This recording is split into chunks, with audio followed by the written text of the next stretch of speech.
Hey there everyone, this is Samuel Johnson and welcome back to the Lyoko Retrospectives. Apologies, this is a day late. My only excuse is that I just didn't feel like doing it yesterday.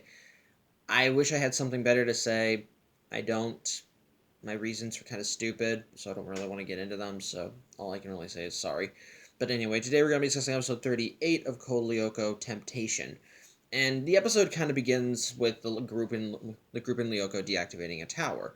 Although and while that in itself is just kind of standard stuff, what kind of makes it important is when they deactivate the tower, Jeremy Jeremy wants to do a return to the past, even though by the group's admission, while Xana managed to activate a tower, he hasn't launched an attack yet. But Jeremy still insists that they do it, and so that's what they do. The group's kind of wonder, as such, when they return to the past, the group's wondering where Jeremy is, what's going on, and when they see him again, he's kind of grouchy and in a bad mood and just not willing to talk to them. Not helped by the fact that during class he kind of seems to be a bit out of it and asks to go to the infirmary, at which point he ends up missing the class. He ends up missing his next few classes for the day. As such, Alita goes to check on him, and he seems to be at work on his computer, and he's kind of even more grouchy, with his excuse being that, Xana doesn't take a break, so he shouldn't either. Alita's obviously worried about him, but before they can talk about it any further, Xana activates another tower, except this time he's possessing the lunch lady. The group goes through the standard thing where they manage to deactivate the tower while Odd and Ulrich fend off the lunch lady, and because there was enough damage with it because of their altercations with her, they have to do another return to the past. Only when they go back this time, they don't end up seeing Jeremy. So when they go to check his room, they find him passed out in there. They bring him to the infirmary, but they don't seem to be getting any activity about him.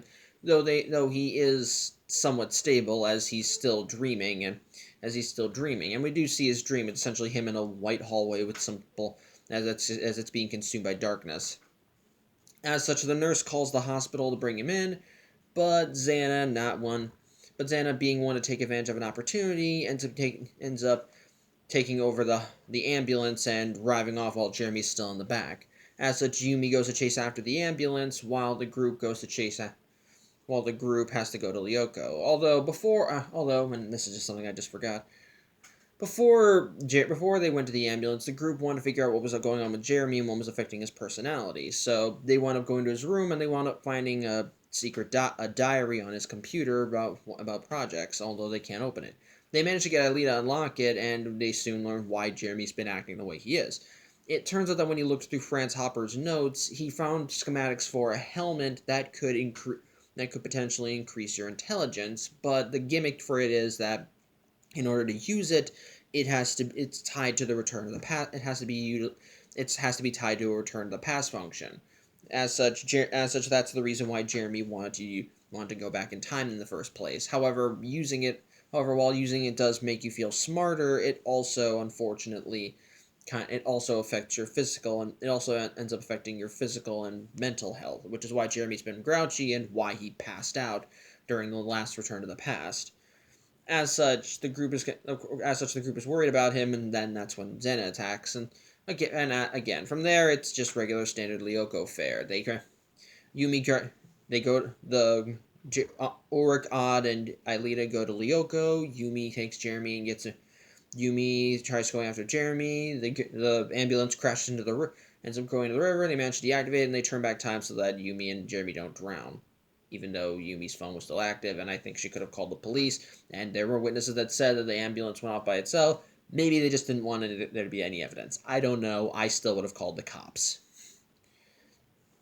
So, yeah. But yeah, the episode ends up ending with Jeremy smashing the helmet because he was using it to try and find a way to try and find an antivirus for Alita, and when he looked over the calculations, pretty much all of them were wrong, so yeah, the helmet doesn't work the way it's supposed to. So he just trashes it and promises that he won't do something risky like that again. At least I think that's what happens. I don't know. So yeah. Overall, the episode's alright. It's kind of a filler episode as nothing really comes of it. Again, I do like that they referenced Franz Hopper's journal and diary, and I do like seeing developments from that.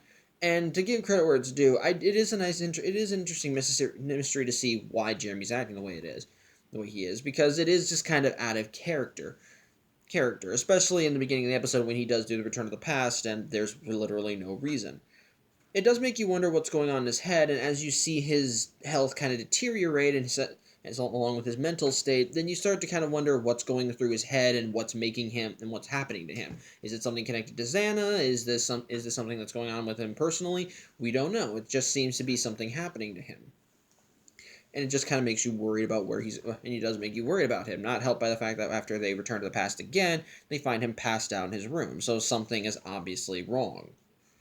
I do actually, and again, I do kind of like the idea of him kind of resorting to these drastic measures to a degree. Well, to a degree, in a way, it makes sense why he would do this, but at the same time, in a way, it makes sense why he would do this. Because the thing is, when it comes to Aelita, he tends to kind of think with his heart first. And yeah, while you can say, well, Jeremy's smart, he wouldn't think with his heart too much. I respond with, no. He cares about Aelita a lot, so he's willing to do some risky, unnecessary things to try and help her, and utilizing this untested experimental technology that he barely understands would probably make sense. Although it does kind of make him look a little bit like a hypocrite, considering that a few episodes earlier they got on Ulrich's case for unnecessarily using the Return to the Past function. Though to be fair, and this is just to be fair, odds are this was kind of like a necessary risk, as he needed to increase his intelligence, and they had to use the Return to the Past function. But again, he probably should have still talked with the group about it, probably put a vote to it. But again, this ties into why Jeremy kind of thinks with his heart over his mind when it comes to Aelita, because he's willing to do those unnecessary risky things even for her, and of course he knew the group would probably say it's maybe not worth the risk. And Jeremy, so as such, again, it kind of makes sense and still kind of adds to the maybe Jeremy should have talked. Jeremy's a slight hypocrite angle, but again, you can offer defense, you can offer counter arguments to those points in any way. So it's kind of weird. Another thing is, and this is just a little nitpick. How did the helmet actually work? Like, they say that apparently in order to utilize it, you have to use the return to the past function, and tying the helmet to utilizing the helmet with the return to the past, you can increase your mental faculties. The problem lies, however, but the problem lies that how did Jeremy? Does you have to be wearing the helmet at the moment of return to the past when you do it, or is your mind just, or do you have to link up your mind to it, and then your intelligence just grows when the return to the past function happens? Clearly, that's not the case because Jeremy. Well, I mean, yeah, it didn't work, of course, because Jeremy said that all his calculations were wrong. But at the same time, I feel like that something like that should. I feel like that would have been better explained. But I think a actual problem that's not worth nitpicking.